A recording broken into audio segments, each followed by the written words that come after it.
यो रकम चाहिँ व्यवस्थापनको लागि चाहिँ वार्ता गर्न चाहिँ जापान सरकारसँग वार्ता गर्न यो चाहिँ टोली गठन गरिएको हो। त्यस्तै quality TVT for youth quality Y quality project हेज कार्यक्रमका लागि यो चाहिँ खास गरिकन प्राविधिक चाहिँ सिपमूलक तालिमको लागि युवाको तालिमको लागि चाहिँ भने हो। यो चाहिँ स्विट्जरल्यान्ड सरकारबाट प्राप्त हुने थप अनुदान रकम 1.68 मिलियन स्विस फ्र्याङ्क करिब नेपाली 25 करोड 65 लाख बराबरको अनुदान सहायता स्वीकृत गर्ने र उक्त एक्सचेन्ज अफ लेटरमा नेपाल सरकारको तर्फबाट हस्ताक्षर गर्न अर्थ मन्त्रालयलाई अख्तियारी प्रदान गर्ने पनि निर्णय भएको छ। यो चाहिँ म अघि नै भने युवाहरूको स्वरोजगारलाई चाहिँ ग्यारेन्टी गर्नको लागि प्राविधिक तथा सिपयुक्त तालिमको लागि यो चाहिँ सहायता हामीले स्वीकार गरेको हो। त्यस्तै विश्व ब्याङ्कबाट सञ्चालित विभिन्न आयोजनामा प्रतिकार्य विकल्प आरआरओ स्थापना गर्नको लागि उल्लेखित आयोजनाहरूको वित्तीय सम्झौतामा सर्वग्राही संशोधन गर्ने सम्बन्धी सम्झौता स्वीकृत गर्ने र सो सम्झौतामा नेपाल सरकारको तर्फबाट हस्ताक्षर गर्न अर्थ मन्त्रालयलाई अख्तियारी दिने निर्णय गरेको छ।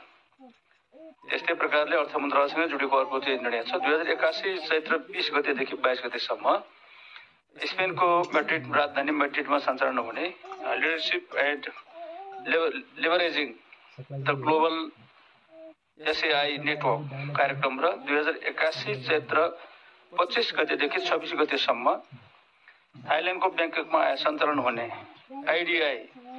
एडीबी लिडरसिप फोरम कार्यक्रममा सहभागिताका लागि माननीय महालेखा परीक्षक श्री तोयम रायलाई स्वीकृति प्रदान गर्ने निर्णय गरेको छ।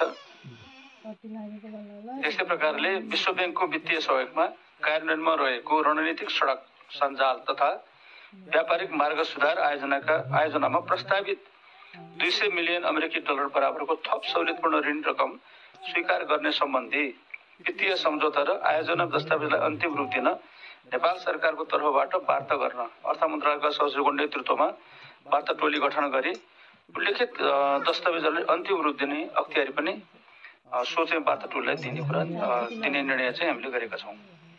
यस्तै 2081 चैत्र 18 गतेदेखि 22 गतेसम्म थाइल्यान्डको ब्याङ्ककमा सञ्चालन हुने educational workshop on system of audit quality management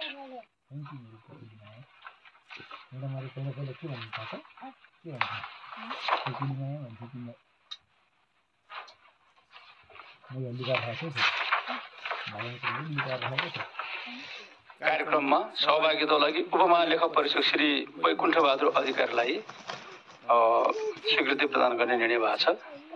त्यस्तै अर्थ मन्त्रालयसँगै जोडेको अर्को निर्णय छ। राष्ट्रिय प्राकृतिक स्रोत वित्त आयोगबाट सिफारिस भए बमोजिम सङ्घ प्रदेश र स्थानीय तहबीच रोयल्टी बाँडफाँडका आधार विधि र हिस्सा स्वीकृत गर्ने भनेको छ।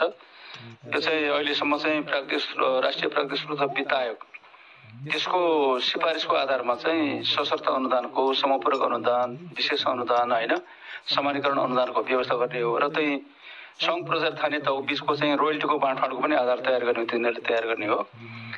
त्यसको चाहिँ यो नयाँ आधार चाहिँ के तयार गरेको छ त्यो चाहिँ उनीहरूको प्रतिवेदन त्यो आयोगको प्रतिवेदन हामीले स्वीकार गरेका छौँ अस्ति।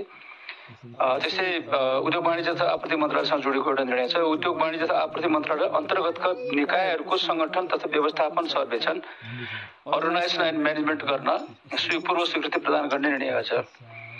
ओएनएम गर्नको लागि पूर्व स्वीकृति लिने पूर्व स्वीकृति प्राप्त गरेपछि बल्ल चाहिँ मन्त्रालयले काम थाल्ने चाहिँ प्रचलन छ। त्यही अनुसार यो भएको हो। त्यस्तै 2081 चैत्र 15 गतेदेखि 17 गतेसम्म माल्टामा आयोजना हुने युरोपको माल्टामा आयोजना हुने 16औं एनआरएन गैर आवासीय नेपाली सङ्घ युरोपियन रिजनल कन्फरेन्समा सहभागी हुन उद्योग वाणिज्य तथा आपूर्ति मन्त्री माननीय दामोदर भण्डारीलाई स्वीकृति दिने निर्णय पनि भएको छ। यस्तै श्री भागीरथी भट्टराई गेवाली काठमाडौँलाई विद्युत नियमन आयोगको सदस्य पदमा नियुक्त गर्ने निर्णय भएको छ। त्यस्तै ऊर्जा मन्त्रालयकै सँगै जोडेको अर्को निर्णय छ। Rate analysis norms for works 2081 यो चाहिँ कार्यविधि हो चाहिँ स्वीकृत गर्ने पनि निर्णय भएको छ।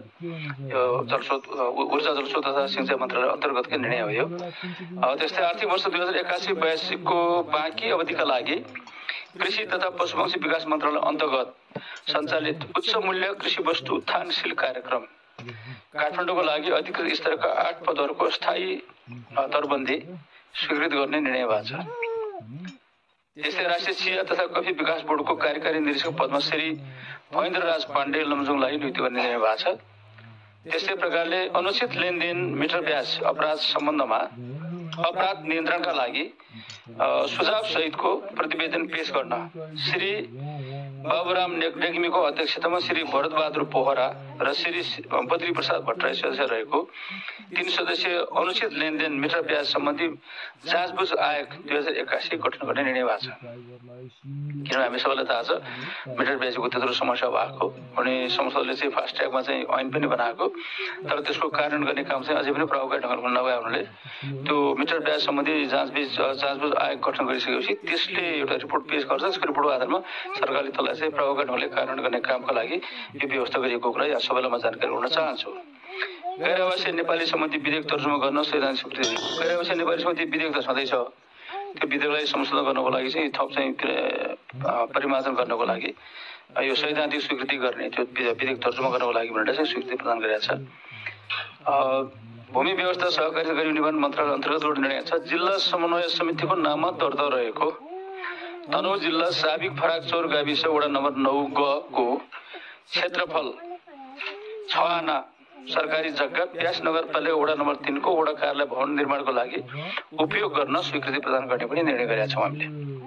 त्यस्तै जग्गा प्रशासन निर्देशक 2058 र भूसूचना प्रणाली सञ्चालन निर्देशक 2071 खारेज गर्ने निर्णय भएको छ। किनभने यो सम्बन्धी चाहिँ कानुन चाहिँ हामीले अध्यादेशमा व्यवस्था गरिसकेका हुनाले त्यो चाहिँ खारेज गरेको प्रदान गरिएको छ। त्यस्तै मिति 2081 चैत्र 12 गतेदेखि 13 गतेसम्म जर्मनीको बर्लिनमा आयोजना हुने पिटर्सबर्ग क्लाइमेट डायलग 2025 कार्यक्रममा सहभागी हुन वन तथा वातावरण मन्त्री माननीय ऐनबहादुर शाही ठकुरीलाई स्वीकृति प्रदान गर्ने निर्णय पनि भएको छ। बडीचौर बिमरेनी बाबियाचौर विद्यापुर सडक निर्माणको लागि सुर्खेत जिल्लाको बराहताल गाउँपालिका वडा नम्बर 2, 5, 6, 7 र पञ्चपुरी नगरपालिका वडा नम्बर 3 मा रहेको राष्ट्रिय वनको 10.3191 हेक्टर जग्गा प्रयोग गर्न स्वीकृति दिने निर्णय पनि भएको छ। सडकको लागि थियो एआई रिपोर्ट अनुसार त्यो सहमति दिएको। त्यसै जडीबुटी उत्पादन तथा प्रोत्साहन कम्पनी लिमिटेडको सञ्चालक समितिको अध्यक्ष पदमा वन तथा वातावरण मन्त्रालयका सहसचिव प्राध्यापक डाक्टर बुद्धिसागर पौडेललाई फेरि पनि दोहोऱ्याउँछु म। जडीबुटी उत्पादन तथा प्रोत्साहन कम्पनी लिमिटेडको सञ्चालक समितिको अध्यक्ष पदमा वन तथा वातावरण मन्त्रालयका सहसचिव प्राविधिक डाक्टर बुद्धिसागर पौडेललाई अर्को व्यवस्था नभएसम्मको लागि कामकाज गर्न खटाउने कार्यभाग चाहिँ कायम तोकियो कार्यभाग तोकिएको कुरा चाहिँ भन्न चाहन्छु। यो चाहिँ थाहै नियुक्ति चाहिँ होइन, त्यहीँको कर्मचारी हो, त्यसलाई उहाँलाई चाहिँ दिएको। नागरिक उड्डयन क्षेत्रको सुधार सम्बन्धी उच्चस्तरीय अध्ययन तथा सुझाव समितिको म्याद 45 दिन थप गर्ने। योभन्दा अगाडि धेरै महिना अगाडि हामीले नागरिक उड्डयन क्षेत्रको सुधार हुनु पर्यो मैले एकपल्ट भनेको थिएँ नि। यहाँ नागरिक उड्डयन क्षेत्र चाहिँ अलि तपाईँको सुरक्षित भएन। अहिले पनि त युरोपियन युनियन लगायतका देशहरूले चाहिँ हाम्रो चाहिँ आकाशलाई चाहिँ तपाईँको ब्ल्याक लिस्ट गरिरहेको स्थिति छ, दुर्घटनाहरू बारम्बार दोहोरिरहेको छ होइन। यो सबै चिजको चाहिँ अध्ययन गर्नको लागि नागरिक उड्डयन क्षेत्रको चाहिँ सुधारको लागि चाहिँ हामीले कोसिस गरिरहेका छौँ भनेको थिएँ मैले। त्यही कुराको चाहिँ अध्ययनको लागि उच्चस्तरीय अध्ययन सुझाव समिति बनाएको थियो। त्यसको म्याद चाहिँ सकिएको हुनाले म्याद चाहिँ फेरि 1.5 महिना 45 दिन थप्ने निर्णय गरिरहेको छ। शहरी विकास मन्त्रालयसँग जोडेको कान्ति बाल अस्पताल भवन निर्माण पुनर्निर्माण कार्यलाई विशेष परियोजनाको रूपमा कार्यान्वयन गर्ने गरी खरिद प्रक्रिया अगाडि बढाउन स्वीकृति प्रदान गर्ने निर्णय भएको छ। त्यही जहाँ जुन एरिया छ प्राङ्गण छ त्यसैमा चाहिँ बनाउने हो, चाहिँ अन्त चाहिँ बनाउने होइन। मित्र राष्ट्र चीनले एम्बुलेन्स प्रयोजनार्थ अनुदान वस्तुगत सहायता अन्तर्गत स्वरूप प्रदान गर्ने 50वटा इलेक्ट्रिक भेहिकल स्वीकार गर्न स्वीकृति प्रदान गर्ने दिएछ।